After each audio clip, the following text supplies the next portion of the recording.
Halo sobat semua, jumpa lagi dengan Denbagose Channel. Bagaimana kabar sobat semua? Sebelum kita mulai cerita ini, ayo silakan subscribe, like, komen, share dan nyalakan loncengnya untuk mendapatkan notifikasi terbaru ketika Mimin upload videonya. Bab 992 Hadiah. Setelah Prilihu selesai berbicara, semua orang kebingungan. Tidak ada yang mengemudikan kerekan. Ceohu, kami tidak menerima sinyal apapun sekarang, jadi tidak berani bergerak. Yang disebut dengan kerekan adalah mesin yang menarik gerobak tambang, kerekan tali kawat. Prilihu dari tadi mengira bahwa seseorang baru saja mengemudikan kerekan, baru bisa menggerakkan truk jungkit. Ketika mendengar bahwa tidak ada orang yang menggerakkan kerekan, Prilihu tercengang. Kamu yakin tidak ada yang menggerakkan kerekan? Lalu bagaimana gerobak tambang di bawah ini bisa bergerak? Ini kami juga tidak tahu. Faktanya, mereka tidak tahu bagaimana Ceohu keluar dari masalah itu. Mereka sudah melapor polisi, bersiap memanggil pemadam kebakaran untuk datang menyelamatkan. Ketika terdengar suara keras di bawah, mereka bisa-bisanya berhasil selamat. Ini adalah sebuah mukjizat. Prilihu menoleh dan menatap Tomaskin dengan tercengang. Prilihu pulang ke rumah. Setelah pulang, dia melihat beberapa ikan emas yang seperti ikan asin di tong sampah. Wajah Prilihu terlihat masam dan merasa mual. Juga tidak tahu mengapa dia sangat menyukai ikan-ikan ini sebelumnya, seolah-olah seperti terpengaruh oleh roh jahat. Prilihu memanggil beberapa penjaga keamanan. Keluarkan akuarium di rumah dan langsung dibuang. Mau menghancurkan balok ruangannya. Tomaskin berkata, tidak, seperti yang Tuan Feng Shui katakan, balok rumah ini ditempatkan di sini, itu bisa dianggap sebagai melombati gerbang naga. Dengan kekuatanmu, kamu bisa menahannya. Feng Shui juga berbeda sesuai orang. Penataan Feng Shui semacam perlu orang-orang yang memiliki aura yang bisa menahannya. Sedangkan Prilihu adalah orang yang seperti ini. Jadi ragam hias Feng Shui melompati gerbang naga ini tidak perlu diubah. Prilihu mengangguk, tanpa disangka Tomaskin juga mengerti aspek ini. Tiba-tiba dia teringat sesuatu dan berkata, lalu ikan-ikan ini, dan akuarium itu, apakah ada yang ingin mencelakaiku? Tomaskin mengangguk. Meskipun ada kemungkinan kebetulan, kemungkinannya sangat kecil, dan kemungkinan mau mencelakaimu. Prilihu mengerutkan kening, mengingat beberapa orang yang mencurigakan di benaknya, wajahnya berubah masam. Baik, aku sudah tahu. Meskipun Prilihu terlihat seperti seorang gadis kecil dan tidak berbahaya, tapi dia adalah raja perhiasan di China, seorang pengusaha wanita yang sangat hebat. Trik yang digunakan cepat dan kuat, tidak bisa dibandingkan dengan orang biasa. Prilihu dan Yang Yin sedang duduk di ruang belajar. Tiba-tiba dia bangun, berjalan ke depan brankas, memasukkan kata sandi, membuka brankas, dan mengeluarkan sebuah kotak kecil di bagian paling dalam. Dia berjalan ke hadapan Tomaskin dan menyerahkannya kepadanya. Nih, sebelumnya kamu mengobatiku. Aku masih belum memberikanmu biaya pengobatan. Karena kita adalah teman, rasanya agak sungkan kalau berbicara tentang uang. Aku berikan kamu hadiah saja, sebagai niat kecil. Setelah selesai bicara, Tomaskin mengambil kotak itu, membukanya, dan tiba-tiba matanya bersinar. Itu adalah pemantik api. Pemantik api emas yang cantik. Bentuknya kotak, dengan 6 permata bertatahkan di atasnya. Warna-warni, sangat cerah.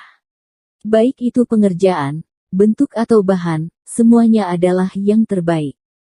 Pemantik api ini sangat mewah dan enak dilihat sekilas meskipun ada permata dengan berbagai warna. Namun tidak terasa mewah, sebaliknya, sangat berkelas dan berselera tinggi. Harga beberapa permata ini sendiri diperkirakan mencapai puluhan juta. Memang layak menjadi raja perhiasan, hadiah ini tidaklah biasa. Melihat ekspresi Tomaskin, Prilihu tersenyum puas. Dia tahu memberikan hadiah ini seharusnya tidak salah.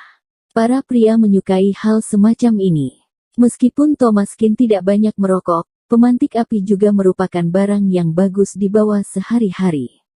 Buka dan lihat, apinya berwarna biru ijo. Thomaskin menyalakan pemantik api, memutar roller, dan api biru menyala, sangat indah. Thomaskin mengangguk puas. Aku sangat menyukainya, terima kasih. Prilihu baru merasa puas. Bagaimanapun, Thomaskin telah menyelamatkan hidupnya. Kalau dia tidak diizinkan untuk memberikan sesuatu, dia akan merasa tidak enak hati. Hei, Thomas, kamu adalah pacar sahabatku. Apakah kelak aku boleh menghubungimu secara pribadi? Thomaskin mengerutkan kening, tapi Thalia Liu ada di samping. Wanita ini benar-benar tidak peduli sama sekali. Thomaskin berkata, kalau tidak ada apa-apa, jangan hubungi aku lagi. Kamu boleh menghubungi Thalia. Thomaskin menolaknya tanpa ragu-ragu. Thalia Liu berdiri di sampingnya, memegangi lengannya, seolah-olah dia sedang menonton drama. Thalia Liu sudah terbiasa dengan sikap Prilihu, tidak merasa heran lagi. Prilihu berkata dengan lelucon di wajahnya, "Oh, kejam sekali. Menolakku seperti ini, padahal aku masih ingin berhubungan denganmu di masa depan." Prilihu mengedipkan mata saat berbicara dengan Thomaskin, terlihat menggoda. Thomaskin tersenyum tipis, kalau matamu tidak nyaman, aku bisa membantumu mengobatinya. Wajah Prilihu sedikit berubah dan dia menatap Thomaskin dengan galak. Tidak usah. Menyebalkan. Prilihu duduk di kursi kantor, wajahnya menjadi lebih serius, dan tiba-tiba berkata, "Omong-omong, pamanku sedang sial tahun ini. Bisnisnya rugi dan kesehatannya buruk. Meski berobat juga tidak kunjung sembuh. Apakah mungkin juga masalah Feng Shui?" Thalia Liu mengerutkan kening, bisa saja. Kalau ini sebelumnya, Thalia Liu tidak akan percaya. Tetapi setelah mengalami Prilihu, dia harus mempercayainya. Terutama dia sangat mempercayai Thomaskin, jadi di aspek ini juga percaya pada Thomaskin. Thomas, bagaimana kalau membantu pamannya? Thomaskin menganggukkan kepala, tidak masalah. Baik itu Feng Shui atau masalah kesehatan, Thomaskin dapat membantu melihatnya. Prilihu berpikir sejenak dan berkata, pamanku mungkin tidak memiliki temperamen yang baik. Biar aku beritahu dia dulu dan lihat bagaimana sikapnya. Setelah itu, Prilihu menelpon pamannya. Halo, paman, aku Prili apa? Paman sakit. Oke, aku ke sana sekarang. Prilihu sangat gugup. Sejak kecil dia tumbuh besar bersama pamannya. Pamannya termasuk setengah ayahnya. Dia tentu saja sangat gugup ketika mendengar pamannya sakit. Prili, pamanmu sakit. Bagaimana kalau kita melihatnya bersama-sama?